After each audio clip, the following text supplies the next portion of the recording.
მოგესალმებით, მივესალმებით თქვენ რადიო მსმენელს, მივესალმები ქართველ ემიგრანტებს, ჩვენს დიასპორულ ორგანიზაციებს უცხოეთში. როგორც ცნობილი არის, პირველი შემოტევა პანდემიისა, ვინც მიიღო, ეს იყო ჩვენი ემიგრაცია, რომელიც მსოფლიოს სხვადასხვა ქვეყანაში იმყოფებოდა და პირველი, ასე ვთქვათ, პირველი ქართველები, ვინც დადგნენ პანდემიის წინაშე შესახით, ეს იყო ჩვენი ემიგრანტები, განსაკუთრებით ეს იყო ევროპის ქვეყნები, იტალია, ესპანეთი, გერმანია, მაგრამ ყველაზე უმძიმესი მაინც იტალია იყო და სწორედ იტალიაში დაიწყო ის პირველი პრობლემები, რომელიც წინაშე ჩვენი ემიგრანტები დადგნენ და ამ შემთხვევაში არ შეიძლება რომ ხაზი არ გაუსვა, აღნიშნო და მადლობა არ გადაუხადო დიასპორულ ორგანიზაციებს, რომლებიც პირველები იყვნენ იმის დახმარების ხელი გაუწოდეს ჩვენს ემიგრანტებს უცხოეთში, მიეხმარნენ მან კონსულტაციის კუთხით, იმ ღონისძიებების თაობაზე ინფორმაციის მიწოდების კუთხით, რასაც იტალიის ხელისუფლება იმ პერიოდში ახორციელებდა. ზოგადად მიაწოდეს ინფორმაცია თუ რა იყო ეს ვირუსი, რასთან ჰქონდათ საქმე, როგორ შეიძლება ამ ვირუსიდან თავის დაცვა, რა რეგულაციები და წესები უნდა განეხორციელებინათ იტალიის ტერიტორიაზე. აღმოუჩინეს ზოგ შემთხვევაში მატერიალური დახმარება და სხვადასხვა სახის დახმარებები იმ პერიოდში. მე ვიტყოდი, რომ დიასპორულმა ორგანიზაციებმა, დიასპორულმა და ემიგრანტულმა ჯგუფებმა საგმირო საქმე გააკეთეს, მათ ტიტანური შრომა გაწიეს, რომ არა მათი მხარდაჭერა ჩვენ შეიძლებოდა უფრო სავალალო მდგომარეობაში ყოფილიყავით ემიგრაციაში. ეს ორგანიზაციები დღესაც აგრძელებენ თავიანთ საქმიანობას, შექმნილი არის სოციალურ ქსელებში გარკვეული ტიპის კრიზის ჯგუფები. აქ უნდა აღნიშნო ის გარემოება, რომ ჩართული იყო ასევე ჩვენი ორგანიზაცია, ქართული დიასპორის საერთაშორისო კოალიცია, რომელიც ახალი დაფუძნებული არის და შედგება 15 ორგანიზაციისგან. ამ შემთხვევაში კოალიციის ყველა წევრი აქტიურად ეხმარებოდა იტალიაში მყოფ ჩვენ თანამემამულეებს, შეიქმნა გარკვეული ტიპის კრიზის ცენტრები, საინფორმაციო პლატფორმები, სადაც იდებოდა ყველა სახის ინფორმაცია, რაც საჭირო იყო მათთვის პანდემიის დროს ადგილზე ყოფნის შემთხვევაში, აწვდიდნენ სრულ ინფორმაციას, რეგულაციებს, წესებს, როგორც იტალიის ხელისუფლების მიერ, ევროკავშირის მიერ, უწევდნენ სამედიცინო კონსულტაციებს, აწვდიდნენ საელჩოებს და საკონსულოებს ინფორმაციას ამა თუ იმ საქართველოს მოქალაქეზე, რომელიც ჰქონდა გარკვეული პრობლემები. პრობლემები მრავალი იყო, ეს იყო როგორც საყოფაცხოვრებო, ასევე სამშობლოში დაბრუნების საკითხები. შემდგომში, როცა ვირუსი გავრცელდა და პანდემიამ დაიწყო სხვადასხვა ქვეყნების მოცვა, შესაბამისად გააქტიურდნენ სხვა ქვეყნების დიასპორული ორგანიზაციები, როგორც არის გერმანიაში, ესპანეთში, საფრანგეთში, საბერძნეთში. ეხლა უკვე თითქმის ყველა ქვეყანაშია, სადაც ჩვენი ქართული დიასპორა იმყოფება, ვირუსი მოდებული, ამ ქვეყნების უმეტესობაში გამოცხადებული არის საკარანტინო რეჟიმები, ზოგიერთ ქვეყანაში არის საგანგებო მდგომარეობა გამოცხადებული ამ კუთხით და საბოლოო ჯამში საქართველოშიც, სამშობლოშიც გვაქვს უკვე ამდენი თითქმის ერთი თვე არის უკვე გვაქვს საგანგებო მდგომარეობა, რომელიც ავარაუდოდ გაგრძელდება უკვე 11 მაისამდე, არის კომენდანტის საათი, არის საკარანტინო წესები შემოღული და შესაბამისად აი ეს პრობლემები, რაც იყო ემიგრაციაში, დიასპორული ორგანიზაციების, სამრევლოების, ცალკეული ემიგრანტის ჯგუფების ჩართულობის შედეგად გარკვეული ტიპის პირველადი და გადაუდებელი დახმარებები ემიგრაციაში არაერთ ჩვენ ემიგრანტს გაეწია.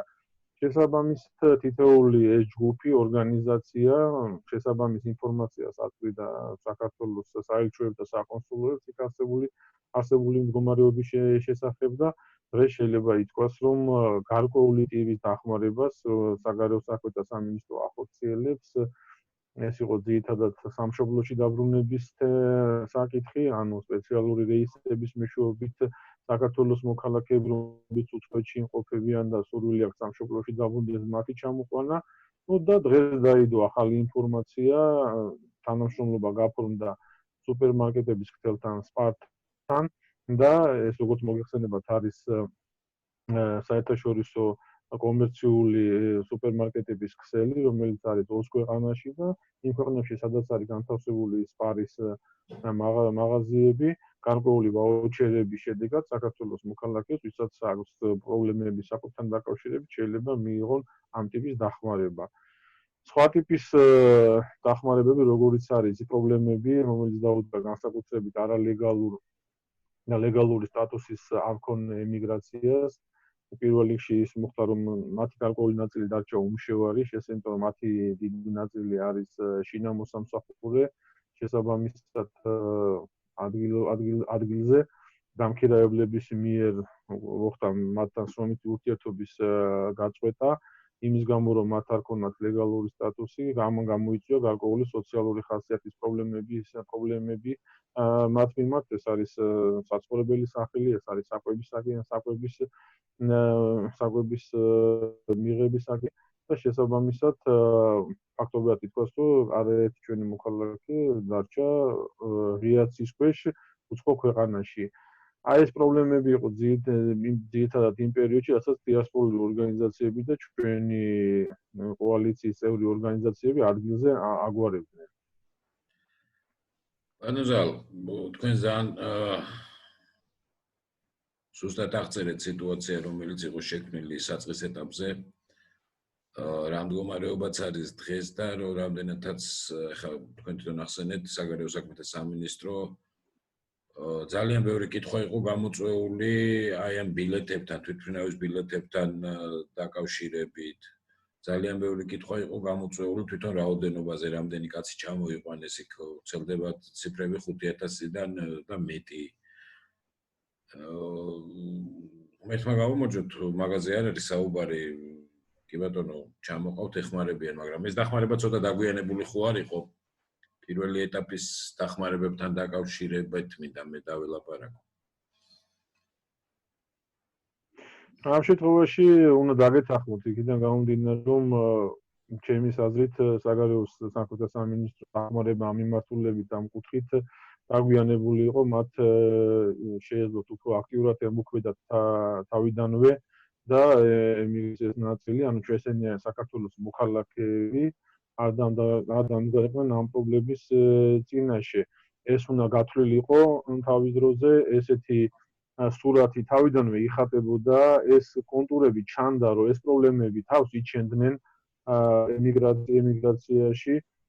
ჩემი ინფორმაციით ხუთი ორგანიზაცია, ვინ ჩართული იყო პირველადი დახმარების პროცესში, აბსოლუტურად სრულ ინფორმაციას აწვდიდა საელჩოებს, საკონსულოებს, ასევე ეს ინფორმაცია მათი მხრიდან იდებოდა სოციალურ ქსელებში, ჯგუფებში, როგორც ღია ფორმატით, ისე დახურული ფორმატით, თითოეული ორგანიზაცია და ჯგუფს აქვს შესაბამისი კონტაქტი, როგორც საელჩოსთან, ისე თვითონ საგარეო საქმეთა სამინისტროსთან, როგორც პიროვნული საქმიანი და შესაბამისად ისინი ამ ინფორმაციებს აგზავნიდნენ და აქედან გამომდინარე, ჩემის აზრით შესაძლებელი იყო ამ კუთხით მყისიერი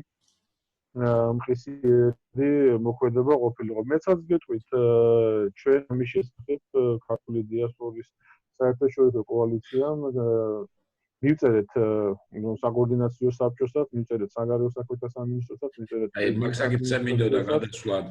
ეხლა ზუსტად მაგ საკითხზე მინდოდა გადასვლა, რომ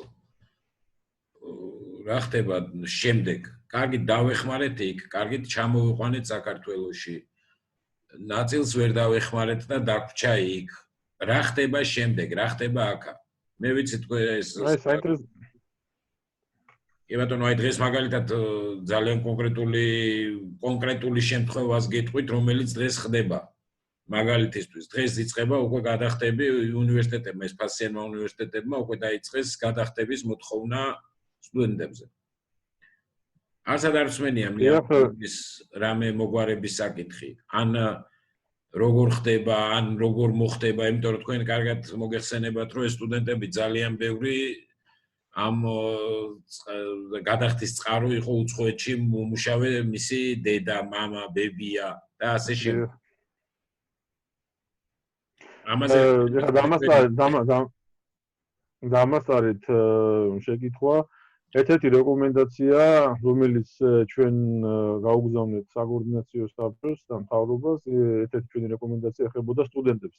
მათი უმეტესობა და ძალიან დიდი რაოდენობა არის სტუდენტებისა, რომლებიც იხდიან თავის საფასურს სასწავლებლებში, ისინი დამოკიდებულები არიან ემიგრანტულ გზავნილებზე, რომელსაც მას უგზავნიან მშობლები, ნათესავები, ოჯახის წევრები, როგორც მოგიხსენებათ, ამ სიტუაციიდან გამომდინარე მეტი წილი მათი ოჯახის წევრების იმყოფება ევროპასა და ამერიკის შეერთებულ შტატებში.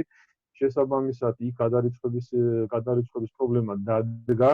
თითოეული უმეტესი მათგანს არ აქვთ საბანკო ანგარიშები, რომ დაუშვათ ელექტრონული გადახდის მეშვეობით მოახდინონ დაუშვათ გადარიცხვა.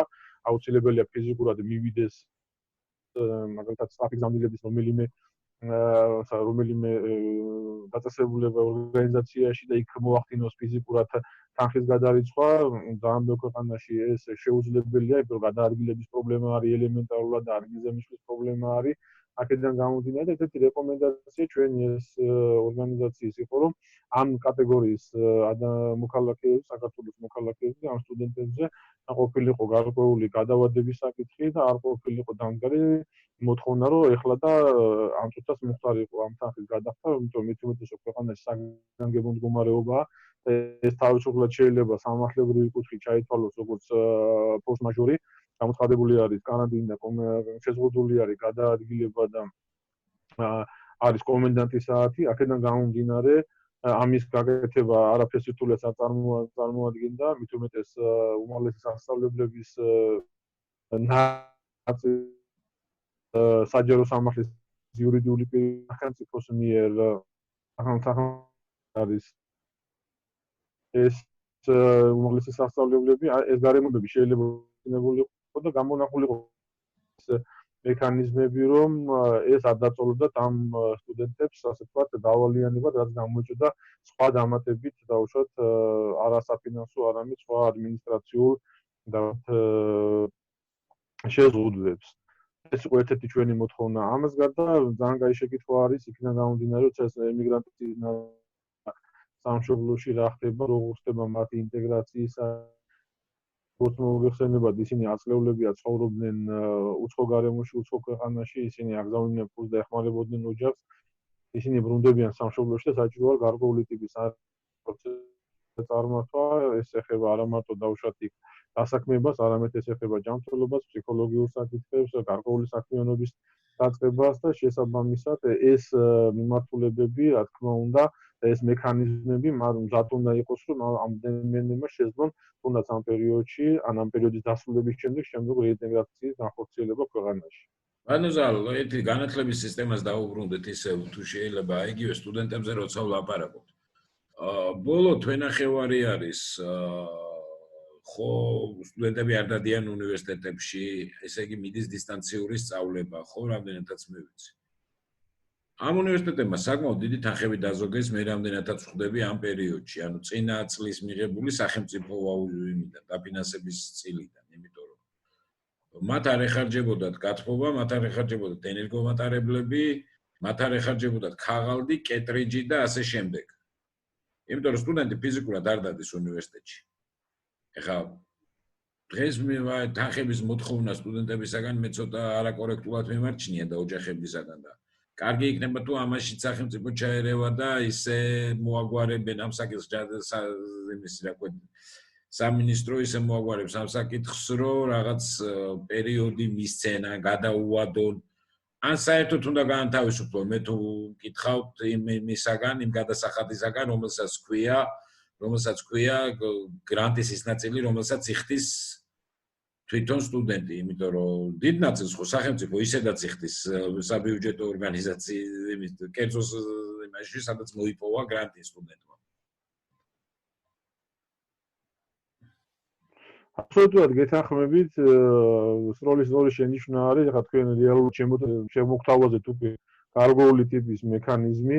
ჩვენ სამაზე ვსაუბრობთ, როცა მივმართეთ ამ რეკომენდაციით, რომ მოძებნილი იყო ის მექანიზმი, ეს იქნებოდა ჩათვლის მექანიზმი, ეს იქნებოდა გადავადების მექანიზმი. ჩვენ ამ შემთხვევაში მთავრობა და არ შევზღუდეთ გარკვეული თემის მოთხოვნით, რომ აუცილებლად ამ აუდიტს წასულიყვნენ, ჩვენ უბრალოდ გამოვიდოდა გაგვემახვილებინა მათი ყურადღება ამ პრობლემატიკაზე და გამოჩენა და შექმნილიყო ის მექანიზმი, რომელიც დაეხმარება სტუდენტობას. რა თქმა უნდა, ამ პერიოდში დისტანციური სწავლება არის და ეს მატერიალური განაზოგები, რაც აქვს სასწავლებლებს, იქნება ეს კერძო თუ საჯარო უნივერსიტეტი, რა თქმა უნდა, ეს მატერიალური დანახარჯები მათ ამ შემთხვევაში არ აქვს. ისინი აი ამ ტიპის ხარჯს არ გაწევენ. შესაბამისად, რა თქმა უნდა, კარგი იქნებოდა თუ ეს დანახარჯი, ანუ სავარაუდო რა ხარჯი რაც მათ უნდა გაეწიათ, ამის დათვლა მოხდებოდა და შესაბამისად ის საგრანტო თანხა მაინც ირიცხება ამ სასწავლებლებში, იმიტომ რომ ის არის გრანტი, რომელიც მოიპოვა სტუდენტმა და მის განათლებაზე უნდა დაიხარჯოს ამ შემთხვევაში შეიძლება გარკვეულწილად ჩათვლილიყო იმ ანაზღაურებას, რაც სტუდენტმა უნდა გადაიხადოს, იმიტომ რომ რეალურად ის არ სარგებლობს იმ სერვისით, რასაც მატერიალური სერვისით, რასაც ის სწავლის პერიოდში გამოიყენებდა. ის ახლა სახში არის დისტანციურად კომპიუტერის მეშვეობით ან ტელეფონის მეშვეობით ახდენს კომუნიკაციას და ასაღებულობს განათლებას. ანუ ფაქტობრივად დამაგებელი არ ჭირდებათ, ის არ ჭირდებათ, ძალიან ბევრი ის არის პუნქტი არის. აბსოლუტურად. კი, აბსოლუტურად აი მე უნივერსიტეტის გვერდით ცხოვრობდა, არაერთხელ გამივლია კორპუსებში და დარაჯის მეტი მე იქ არავინ არ შემიმჩნევია. Choice ar sinatli, ar elektroenergia, სხვა რაღაც კომუნალური ხარჯების აწევის ნიშნები არ არის ამ შემთხვევაში. მატარებლების და სახარჯო მასალების ხარჯი არის შესამცირებელი, იმიტომ რომ ეხლა სამსახურიდან არ გაუშვებდნენ ეჭვმეპარება, სამსახურიდან არ გაუშვებდნენ ლაბორანტებს. კი, რა თქმა უნდა. ამ ეტაპზე, მაგრამ იმ ხალხიც ხონდა. რა თქმა უნდა, თანამშრომლები შენარჩუნებული იქნება, აქვს ჩვენ საუბრობთ მატერიალურ ხარჯები, რასაც მისი გაწევაც უხდება სასწავლებლებს, რომ შეინარჩუნონ თავიანთი საქმიანობა. ხო ამაზე ვსაუბრობთ. ეს საკმაოდ მაღალი არის, რამდენადაც ვიცი, ელექტროენერგიის და თუნდაც იგივე ბუნებრივი აირის, იგივე ელექტროენერგიის, იგივე ქაღალდის, იგივე კეტრიჯის, იგივე აპარატურის წვეთის, ეს საკმაოდ დიდი ხარჯი არის, რამდენადაც ვხვდები და საკმაოდ არ არის, სოლიდური ხარჯი არის, ნამდვილად სოლიდური ხარჯი არის და შესაბამისად ეს ალბათ კარგი იქნებოდა ამ მექანიზმს თუ გაითვალისწინებს განათლების სამინისტრო, შეიძლება შევთავაზოთ კიდევაც და მივაწოდოთ ეს ჩვენი იდეა განათლების სამინისტროს და იქნება ამ კუთხით მათ მონახონ ის გამოსავალი, რაც დააკმაყოფილებს როგორც სტუდენტს, ასევე სასწავლებელს ამ ეტაპზე. მეორე საკითხი, რაც თქვენ წამოწიეთ, ეს არის დაბრუნებული რეინტეგრაციის საკითხები, როგორც მოგეხსენებათ, რომ ემიგრანტების ოჯახების წყაროები იგზავნებოდა ცემები გავიდა ჯამური გზავნილის სახით ეს ემიგრანტების ნაწილი რომ ბრუნდება სამშობლოში ქვეყანაში შესაბამისად ამ ოჯახებს ეს დაფინანსების წყაროც უწყდებათ შესაბამისად აქედან გამომდინარე საჭიროა გარკვეული მექანიზმის აქ არ არის ლაპარაკი პირდაპირ და უშუალოდ დაფინანსებაზე ან რაღაც ფინანსური ინიექციების გაკეთებაზე ან რაღაც ამ დაგასაქმიანობაზე აქ საჭირო არის კონკრეტული სარეინტეგრაციო პროგრამები რომელიც სხვადასხვა მიმართულებით იქნება ემიგრანტისთვის და ემიგრანტის შემდგომში თავად დაარჩევს რა მიმართულებით უნდა შესაძლებელია მან განახორციელოს თავისი რეინტეგრაციის პროცესი ეს იქნება როგორც დასაქმების კუთხით ეს იქნება საოჯახო და მცირე მეწარმეობის წამოწყების კუთხით, იმიტომ რომ როგორც მოგეხსენებათ ჩვენი ემიგრანტების ძირითადი ნაწილი უცხოეთში არის შრომით იმიგრანტები, ჩვენ უნდა ვივარაუდოთ, რომ ესენი არიან ადამიანები, რომელსაც აქვს გააჩნიათ უკვე შრომითი კულტურა, აქვთ мотивация, რომ გაწვენ შრომითი საქმიანობა, შესაბამისად აქვს გამოცდილება და გარკვეული უმეტეს მათგანს აქვს გარკვეული სპეციალიზაცია, რომელიც მან შეიძინა აიმაღლა ემიგრაციაში ადამიანების აღრიცხვიანობა და შესაბამის სარეინტეგრაციო პროგრამები ჩართვა.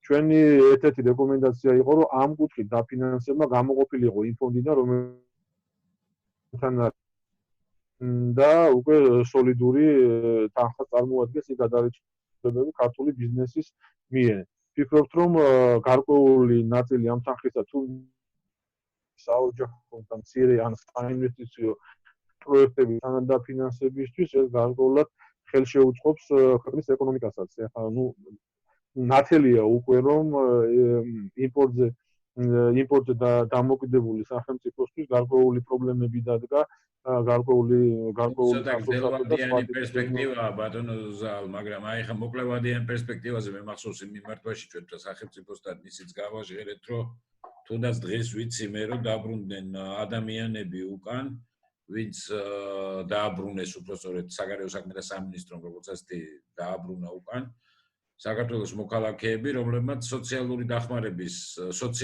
დახმარების ბენეფიციარები იყვნენ და იმიტომ რომ საზღვარგარეთ წავიდნენ და 3 თვე არ დაბრუნდნენ საქართველოში, მათ მოეხსნათ სოციალური დახმარება. ეს არის ბოლო წელს განხორციელებული დახმარებები, რომლებიც სოციალური დახმარებების სიიდან ამ ნუსხიდან ამოღება ამ ხალხის ამის გამო. პლუს, რა თქმა უნდა, ძალიან ბევრი ამოიღეს იმის გამო, რომ მათ აქვთ გზავნილები უცხოეთიდან. ანუ ეს წმინდა იმიტომ ამოიღეს, რომ იმ ხალხის ოჯახის წევრი იყო საზღვარგარეთ. დღეს ეს კაცი აღარ არის საზღვარგარეთ, ჩამოვიდა ეს უკეთეს შემთხვევაში, უარეს შემთხვევაში ის იქით არის დასახმარებელი დღეს. ის იქით არის დასახმარებელი, იმიტომ რომ ძალიან ბევრმა ეხა მეც მსმენია, ძალიან ბევრი მსმენი არა, ვიცი კიდევაც ძალიან ბევრმა დაკარგა სამსახური, აქვს პრობლემები. ძირითადად ეს სამსახურები დაკარგეს იმ კატეგორიამ, რომელიც მუშაობდა გარეშე სამუშაოებზე, შინამოსამსახურეებს ნაკლებად შეეხო ეს პრობლემა. მაგალითად საბერძნეთის მაგალითზე შემიძლია გითხრათ, რომ ესე არის. გარე მომსახურებაზე ვინც იყო, ისინი იმგენმა იმათ გაუჭირდათ ყველაზე მეტად. და იმ ხალხს გაუჭირდა, ვინც წამოსასვლელად ემზადებოდა ამ პერიოდისთვის, მათ დატოვეს თვით თავისინებით სამსახური და დღეს იმიტომ რომ ფრენები აღარ არის და იმიტომ რომ გზებია დახურული, დარჩნენ ქუჩაში. აი ეს არის კიდე ერთი კატეგორია და საკმაოდ დიდი სხვათა შორის, იმიტომ რომ იგივე ათენიდან კვირაში ჰქონდა 5 ფრენა. დიახ. ხო. იქ არ მოდიოდა ცოტა რაოდენობა ხალხისა რა, საკმაოდ ბევრი დიდი რაოდენობა მოდიოდა ხალხის, პლუს დადიოდა 5 ავტობუსი ათენი-თბილისი, რომელიც მუდმივად სავსე იყო. ანუ მიგრაცია საბერძნეთთან მიმართებაში ძალიან გაიოლებული იყო, ისევე როგორც თურქეთთან. გაიოლებული იყო და უცბად ამ საზღვრების ჩაკვეთამ გამოიწვია ძალიან ბევრი ისეთი ადამიანის დარჩენა, რომელსაც საერთოდ გადაწყვეტილი არ ჰქონდა იქით ჩარჩენა. და მათაც მიხედვა უნდა ძალიან ბევრი თემებია, რომელზეც სასაუბროა. სამწუხაროდ ბატონო ზალ ჩვენი დრო იწურება უკვე. და იმედი ვიქონიოთ, რომ უკეთესობისკენ წავა ყველაფერი. აუცილებლად მინდა ერთი ბოლო კითხვა, რაც დაგისვათ და რაც გკითხოთ, ეს არის ესეთ რა უსმენ ამ საგარეო საქმეთა სამინისტროს გამოსვლებს, უსმენ მინისტრის მოადგილის, მინისტრის, იქ ძალიან ბევრი წარმომადგენლის გამოსვლას. მაგრამ მე მათ გამოსვლებში ვერსად ვერ ნახე ცნება დიასპორული ორგანიზაცია. არ და ინტერნეტ Facebook-ზე რო შევდივარ, ზუსტად დიასპორულ ორგანიზაციებს აქვს დახმარების ცენტრები გაკეთებული ამერიკაში, იტალიაში, საბერძნეთში. იქ დავაც კი მიდის ერთმანეთში იმის გამო, რომ მე მეც ვეხმარები თუ შენ მეც ვეხმარები, ეს ცალკე საკითხია. მაგრამ თვითონ მინისტრი და სახელმწიფო ამ სამსახურს არც კი ახსენებს. დიასპორულ ორგანიზაციებს როგორც ასეთი არც ახსენებს. ამით ხო არ აღნიშნავს საერთოდ დიასპორული ორგანიზაციის ფუნქციას და როლს ემიგრაციაში. ეს არ უნდა გაგიკვირდეთ ჩემი აზრით, იმიტომ რომ დღეს გამოკვეთილი სტრატეგია დიასპორასთან და დიასპორულ ორგანიზაციებთან ურთიერთობის თუნდაც ქართულ სახელმწიფოს არ აქვს. ძირითადად ურთიერთობა შემოიფარგლება, ძირითადი მიზანი არის ქართული ენის და თვითყოფადობის შენარჩუნება დიასპორაში. ეს არის მთავარი მიმართულება, რასაც ისინი ახორციელებენ. ის გამოცდილება როგორც აქ მაგალითად უკრაინას, ირლანდიას, ფინეთს და სხვა ქვეყნებს, რომ დიასპორული ორგანიზაციების და სახელმწიფო შორის არის მოიცავს არა მარტო კულტურულ და საგანმანათლებლო მიზნებს, არამედ მოიცავს ეკონომიკურ მიზნებს, პოლიტიკურ მიზნებს, სახალხო დიპლომატიის მიზნებს, კონფლიქტის მოგვარების მიზნებს და ასე შემდეგ. დღეს სამწუხაროდ ჩვენ ეს არ აგვაქვს. აქედან გამომდინარე, კრიზისის პერიოდში, რომელიც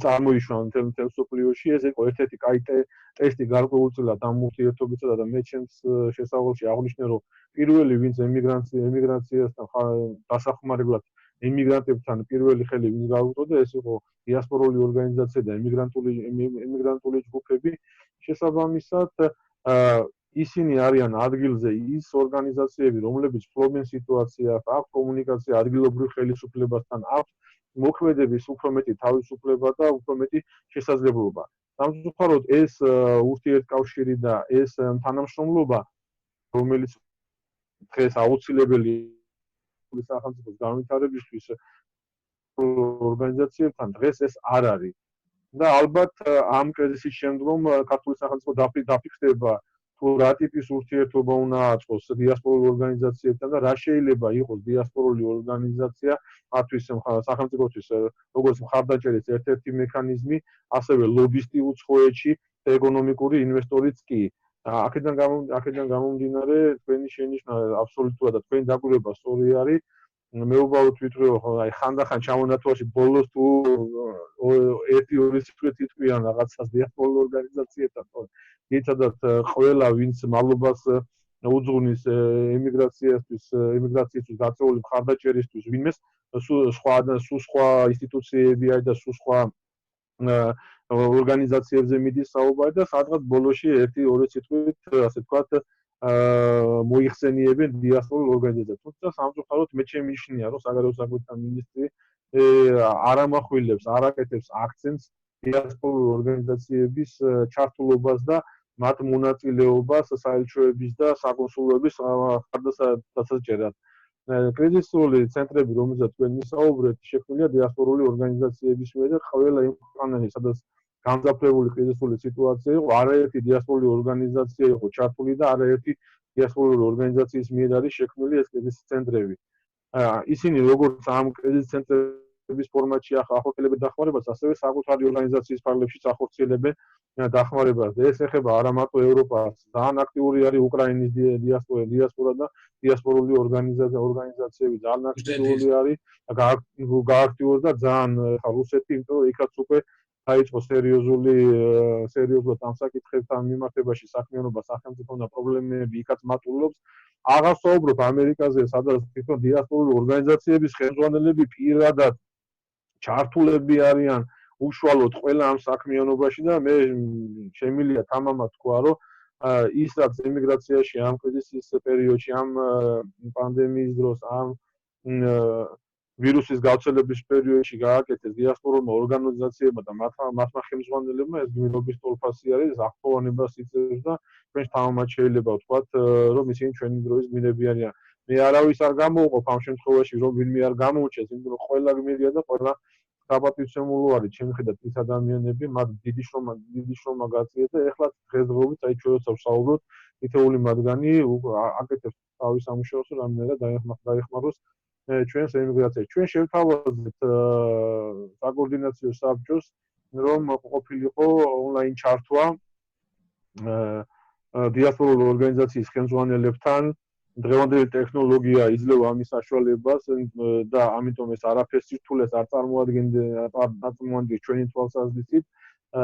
მე ჩემი Facebook-ზე ოფიციალურად მიმართებ, რომ კარგია და თუ ეს განხორციელდებოდა, იმიტომ რომ საგარეო საქმეთა სამინისტროს ჰქონდა ონლაინ ჩართვა ახალგაზრდა ელჩთან, როგორც მოგხსენებათ, ისინი ახორციელებენ პროექტს ახალგაზრდა ელჩები ჰქონდა ჩართვა საელჩოებთან და საკონსულოებთან, თუმცა აი ესეთი ჩართვა დიასპორულ ორგანიზაციების ხელმძღვანელებთან და დიასპორულ ორგანიზაციებთან ზოგადად მე დღემდე არ მსმენია ამის თაობაზე და ვთვლი, რომ ეს კარგია და ელემენტარულად ვფიქრობ, რომ ქართულმა სახელმწიფომ ელემენტარული მადლობა უნდა გადაუხადოს ამ ორგანიზაციებს, იმიტომ რომ ისინი ზრუნავდნენ საქართველოს მოქალაქეებს უცხოეთში და კონსტიტუციაში ჩვენ პირდაპირ გვიძერია, რომ სახელმწიფო ზრუნავს თავის მოქალაქეებზე, მიუხედავად მათი ადგილის ამყოფობისა. დავაკნიბებთ, ძალიან ბევრი საკონსულო და საელჩო საკმაოდ თავდადებულად შრომობდა ამ პერიოდში, მათთან ერთად, მათ ხელდახელ, მაგრამ მე უბრალოდ აი ზუსტად მაგას ვამბობ, რომ ეს შრომა ხო თანაბრად გაწიეს თუ მეტი ვინ და მეტია ნაკლები ვინ ეს დღეს არ ვარქვევთ, მაგრამ რატომ უმაღლეს ეშელონებში ხელისუფლების არ აფასებენ მათ სამუშაოს, აი ეს არის მე მაგიტომაც გითხარით, თუ ჩართვა იქნებოდა ახალგაზრდა ელჩებთან, ის ახალგაზრდა ელჩების აქტიურად თანამშრომლობენ საკონსულო და საელჩოებთან ისინი საკეთებენ თავიანთ სამუშაოზე, თუ ეს სეგმენტი გამოიყო და მათთან მოხდა დისტანციური გასაუბრება და მათ გადაუხადეს მადლობა ამ საქმიანობის გაწევისთვის, მე ამაზე ვსაუბრობ. დიასპორული ორგანიზაციები, ეს არის ორგანიზაციები, რომელიც საგარეო საქმეთა სამინისტროს უწყობრივ რეესტრში რეგისტრირებული ქართველთა გაერთიანებებია. დღეს კანონმდებლობით მათ ეს სტატუსი აქვს და ქართული სახელმწიფო მათ აღიარებს როგორც დიასპორულ ორგანიზაციებს კანონმდებლობის შესაბამისად და ამიტომაც ვამბობ, შეიძლებოდა მათთან ერთად ესეც გაკეთებულიყო და ამ კუთხითაც ყოფილიყო გარკვეული სამუშაო და პირდაპირ კონტაქტი ამ ადამიანებთან. ეს მათთვისაც ახალგაზრდა ინსტიტუტი მე არ მგონია ამ სიტუაციაში სწორი ადრესატი ყოფილიყო ამ ჩართვის. რატო? იმიტომ რომ როგორც ეს ახალგაზრდა ელჩები ინიშნებიან 1 წლით, ეს არიან პატარა ახალგაზრდა ბავშვები და დიასპორულ ორგანიზაციის ხელმძღვანელებს, დიასპორულ ორგანიზაციის წევრებს, დიასპორულ ორგანიზაციებს თვითონ საკმაოდ დიდი გამოცდილება აქვს ხალხთან მუშაობის და საკმაოდ დიდი მასას მოიცავენ, რომელსაც ნამდვილად 1 წლით გრანტმოგებული ახალგაზრდა ძალიანაც რომ უნდოდეს, მე არაფერი ცუდი არ მინდა ვთქვა ახალგაზრდა ელჩზე, მაგრამ ვერ შეძლებს უბრალოდ ადამიანი და ვერ შეძლებს. რა თქმა უნდა, სამ წელიწადში რაც აქვს დაუშვათ 10-15 წლის დიასპორულ ორგანიზაციის ხელმძღვანელობას და 10-15 წლის დიასპორულ ორგანიზაციას ემიგრაციაში. რა თქმა უნდა, მე დავამატებდი იმას, რომ თვითონ დიასპორული ორგანიზაციის ხელმძღვანელებიც არ არიან ხელსამოსაგრავი ადამიანები. თითქმის ზოგიერთი მათგანი ძალიან მაღალი თანამდებობის პირი იყო ადგილსამყოფელ სახელმწიფოში და აქვს ძალიან კარგი ურთიერთობა ადგილობრივ პოლიტიკურ, ეკონომიკურ, ბიზნეს ელიტასთან, კულტურულ ელიტასთან. ძალიან კარგად ერკვევა ადგილსამყოფელ სახელმწიფოს კანონმდებლობაშიც სახელმწიფო აპარატის მუშაობი და ეს უადვილებს